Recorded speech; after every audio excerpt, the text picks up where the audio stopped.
This is Real News Media TV, coverage you can trust. Please like, share, subscribe, and hit the notification bell. Select all for daily news updates. Good night, my Real News Media TV family. Welcome back to the channel for another news update for September 2, 2023. And in the news tonight, $500,000 reward for information leading to medic's return, says mother. Millicent McCurdy, the mother of missing entertainer Medic, has put up a $500,000 reward for information leading to the return of her daughter, Stephanie Williams, who has been missing for over 10 days. Even 10 days after, nothing is happening. The police are dragging their feet. They're calling me to ask if I hear anything. I am not the investigator, McCurdy told the news. According to the police, 29-year-old Williams was last seen wearing a black blouse, black tights, and a pair of black shoes. She is of brown complexion, slim build, and is about 5 feet 7 inches. Anyone with information on her whereabouts is being urged to call 311. If the information leads to her safe return, they will have access to the reward. McCurdy, a successful entrepreneur and a stout Christian, believes that the police should be moving with more speed and purpose in the matter. The police are saying I must come to Kingston again. I must come as fast as I can. But to do what? They have all the information. The police are not working as fast as they should. Her phone is not giving out any signals. Why haven't they contacted the telecoms carrier, especially with a crime like this? I know the carrier would want to assist them, but why is nothing happening? McCurdy queried.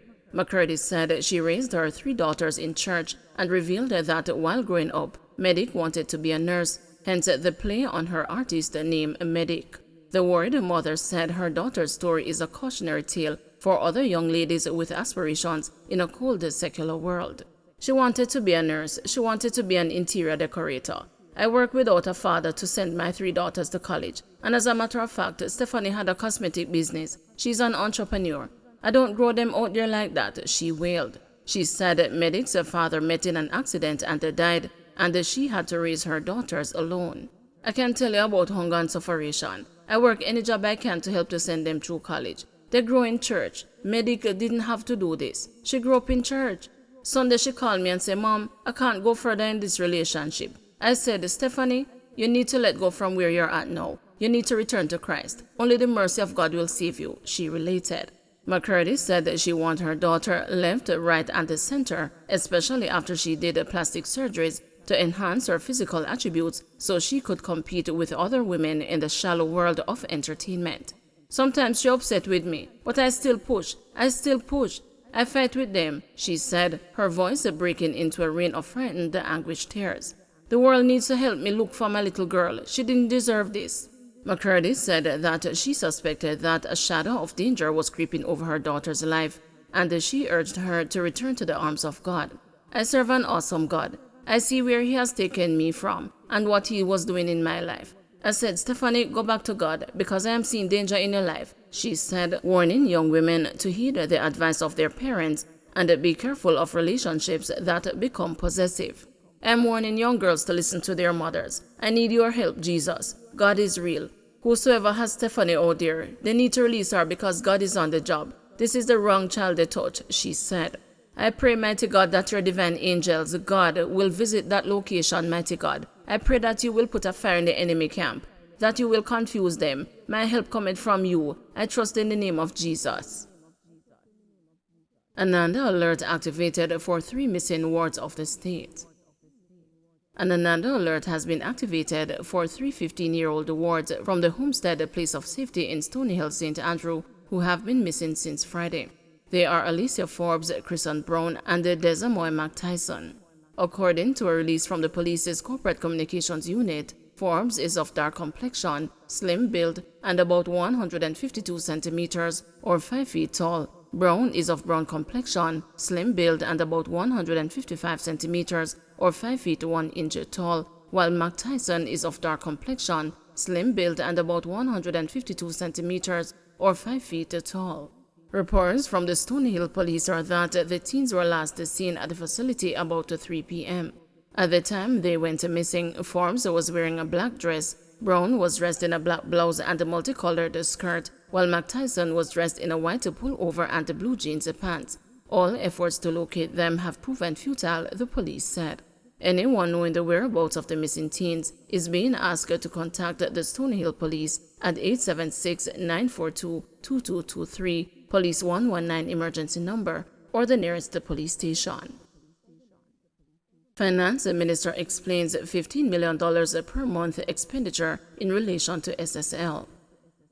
Finance Minister Dr. Nigel Clark has defended the approximately Jamaican $15 million per month bill to cover operations, including salary payments, at the Fraud-Hit Stocks and Securities Limited. Questions have been raised after the Finance Minister announced Friday that the government would be temporarily covering the operational expenses at SSL. Workers at the company reportedly staged a protest recently over the non-payment of their salary for August. Dr. Clark, in a statement on the matter, declared that the government's intervention is not a bailout of investors at SSL, but to further the investigations into the massive fraud at the investment company. He explained that the monthly support to SSL is broken down into salaries for 22 employees, amounting to about $9.5 million per month, operating expenses valued at $5 million, as well as legal fees and other expenditure. He has promised to provide a more fulsome update on the cost being borne by the government as soon as all the information is available. Shares in SSL are worth zero, and shareholders of SSL have lost their investment in SSL entirely, and the government is not making any steps to provide any remedy for that. The funds that the government will be providing will be going to pay employees on a temporary basis, only to facilitate the completion of the thorough investigation. And that's what the Jamaican people want. That's what you want. You want persons to be held accountable for this massive fraud that has embarrassed the country. And that's exactly what we will do. But to do so, we need to have the employees in place. It's simply not enough to say that those assets on the balance sheet of SSL are irrecoverable.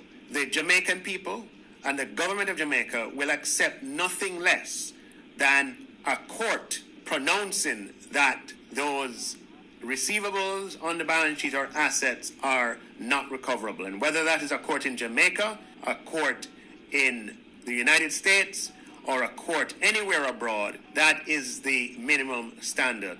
And so the support of the government will be conditioned on the temporary manager pursuing the monetization of any asset that SSL has, including the recovery of receivables. The Kroll Associates, the international team of forensic auditors, have provided extensive assistance to the investigation thus far. They were in Jamaica last week and provided me with an update which mirrors the update that the FID provided to the country yesterday. In addition, the FID's collaboration with the FBI is bearing fruit, and the government of Jamaica is committed to supporting the FID, the FSC, and the temporary manager in ensuring a thorough, complete, and transparent investigation that brings all perpetrators, conspirators, and co-conspirators to justice. Don't forget to like, share, subscribe, and hit the notification bell. Select all for daily news updates.